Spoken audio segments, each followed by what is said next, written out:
Now, going back to Cristoforo Colombo, per la strada, cioè per il mare, ci sono tanti pesci.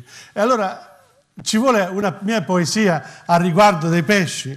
You know that Christopher Columbus, with his in his 4 trips to America, to Central America, he must have eaten a lot of fish as well, because was one of the staple food of seafaring people. And I've written a poem called Le avventure di Curiosìn. Now, not quite, it reminds me of Cristoforo Colombo in some ways, and I don't remember, but I think I did 1 and 2 last time. Yeah? Ho fatto canto 1 e 2. Questo è il numero 3. Questo qua, this is the 3rd canto of Le avventure di Curiosìn. Ecco, il Curiosìn era un pesce. It was a small fish who lived in a bowl with his father, and he wanted to know about the outside world. And eventually he runs away from home and gets into the sea and discovers what's out there. So he's out there. So this is canto 3, Le avventure di Curiosìn. Curiosìn presto presto s'affrettò senza timore a salvar quel poverino che perduto e sonnolento si sentir tirar le pinne e fuori di pericolo. Verdolin con gentilezza ringraziò il suo salvatore e con tanti complimenti l'invitò con tutto il cuore a pranzar nel suo ritrovo ed a restar se lo vorrà. Curiosìn, che suo letto era stato un giorno più, volentieri e felicissimo accettò questa richiesta. Subito partirono sulla strada tutta verde. E così i 2 amici, chiacchierando allegramente, arrivarono al ritrovo della tribù dei pesci verdi. L'accoglienza fu festosa ed il pranzo ancora più, e quel giorno tutto quanto fu passato in allegria, con giochi d'ogni specie e tra schietta compagnia. Ma la sera venne presto sulla festa ancor gioiosa, ed allor la compagnia si ritrò sulle alghe fresche a sognar quella notte sotto i raggi della luna o a pensar meravigliati a quella festa inaspettata. Lieto e grato il pesciolino s'addormentò come un bambino, però vide quella notte una tribù di pesci blu che viveva pacificamente in un campo di virtù.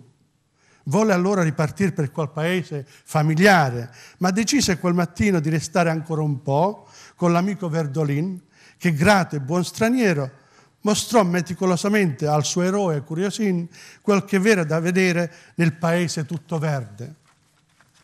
Il viaggiare aguzza la mente e gli occhi ancora più, e Curiosìn, da buon forestiero, osservò intelligentemente le varie usanze dei pesci verdi e capì con soddisfazione che bisogna migliorare con comprensione i dintorni familiari per arrivare ad un'eccellente civilizzazione. La vera filosofia sta nel cuore di ogni pesce che è felice di vivere il momento e di sognare continuamente, senza poi scordarsi niente. Difatti, la vera felicità è nel sangue della gente, ed il sangue è come il tempo, sceglie sempre il giorno giusto, e più felici sono le genti quando il tempo li circonda con le giuste primavere e con tutte le stagioni, senza poi contare i fiori. Dopo aver visto le tante meraviglie del paese verde, Curiosìn ringraziò sinceramente il suo ospite cortese e da amico l'abbracciò forte forte con tutto il cuore e salutò anche gli altri pesci verdi. E di nuovo mosse le pinne lentamente in quel mare tanto grande e sì attraente. Pian pianino nuotò 2 notti e dì per trovarsi infine al confine della tribù dei pesci blu. Si fermò un momento lì per godersi il panorama di quel paese che non aveva visto mai, ma che conosceva intimamente nel suo animo. Era stanco ormai di quella lunga nuotata, ma ad un tratto a quella vista si sentì di nuovo vispo. Oh, che gioia a vedere per la prima volta da vicino il paesaggio del suo natio, sentire nel cuore quella stragrande gioia dell'emigrante che ritorna alla sua patria e poi vedere le grotte blu in mezzo alla vallata dalla collina, lì al confine, ovvero il pesciolino, che incanto, che bellezza, che felicità! Curiosìn prese una pera da un albero alla mano e non ve lo prendete, se la mangiò senza dire boh. Mentre camminava il piccolo Curiosìn si meravigliava sempre più dei begli alberi marini carichi di bontà divina e dei bei fiori colorati nella campagna di quella tribù, che ovviamente lavorava con dedizione i suoi campi di coltivazione.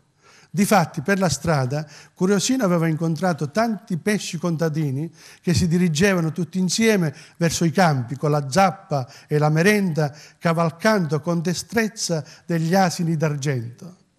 Il paese blu si trovava su una collina proprio in mezzo alla vasta vallata marina che era circondata da alte montagne arrugginite, tutte coperte di piante grosse, faggi e pini. Quell'orizzonte gli dava un aspetto quasi alpino, mentre quell'abbondanza di fiori e frutti marini, giù nella grande pianura in mezzo a quel mare, dava a Curiosìn, che aveva viaggiato con tant'ansia, la speranza di trovarsi in un'oasi quasi tropicale. E questo è il numero 3. Thank you.